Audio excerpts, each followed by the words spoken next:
Subscribe our YouTube channel and watch our videos. يا أيها الذين آمنوا اتقوا الله وقولوا قولا سديدا. أعوذ بالله من الشيطان الرجيم. بسم الله الرحمن الرحيم.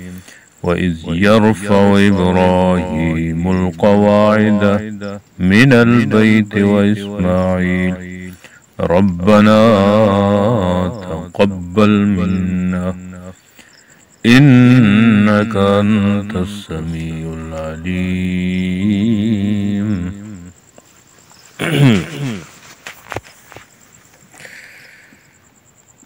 وَإِذْ اور جب یرفع اٹھاتے تھے بلند کرتے تھے ابراہیم علیہ السلام القواعد بنیادیں من البیت خانہ کعبہ کی و اسماعیل اور اسماعیل علیہ السلام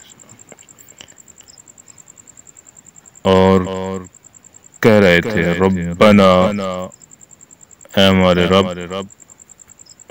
تقبل منا قبول فرما منا ہم سے انکا بے شک تو انت تو السمیع العلیم سننے والا جاننے والا ہے. اور یاد کرو جب بلند کر رہے تھے حضرت ابراہیم علیہ السلام بنیادیں بیت اللہ کی اور اسماعیل علیہ السلام دعا کر رہے تھے اپنے پروردگار سے اے پروردگار قبول کر ہم سے بے شک تو ہی تو ہے سننے والا جاننے والا.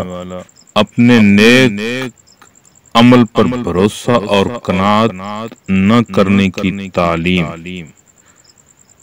ربنا تقبل منا حضرت ابراہیم علیہ السلام نے حکم ربانی کی تعمیل میں ملک شام کے ہرے بھرے خوش منظر خطہ کو چھوڑ کر مکہ مکرمہ کے خشک پہاڑوں کے درمیان اپنے اہل و عیال کو لا ڈالا اور بیت اللہ کی تعمیر میں اپنی پوری توانائی خرچ کی.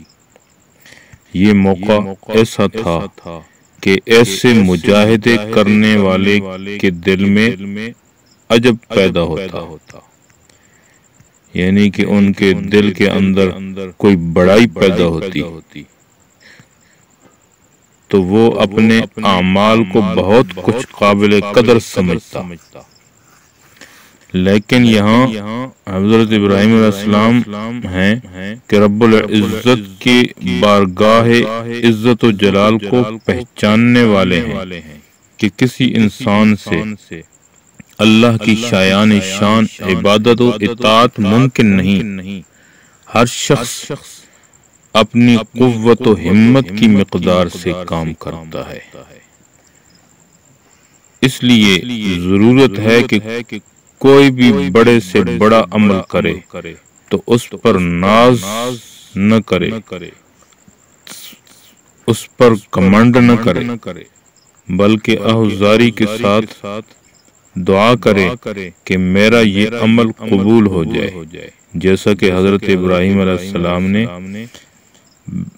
بنائے بیت اللہ کے عمل کے متعلق یہ دعا فرمائی کہ اے ہمارے پروردگار تو ہمارے اس عمل کو قبول فرما لے کیونکہ تو سننے والا اور جاننے والا ہے. یعنی ہماری دعا کو سننے والا ہے ہماری نیتوں کو جاننے والا بھی ہے.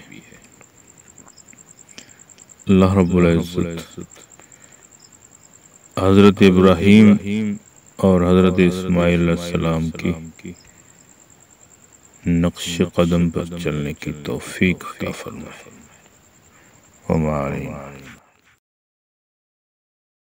ہے دوستو ویڈیو پسند آئی ہوگی، ویڈیو کو لائک کیجئے، ویڈیو پر کمنٹ کیجئے، شیئر کیجئے اس کو، اور اگر چینل پر نئے ہیں تو سبسکرائب کر لیجئے تاکہ اسی طرح کی ویڈیوز آپ تک پہنچتی رہیں۔ شکریہ، جزاکم اللہ، السلام علیکم ورحمۃ اللہ۔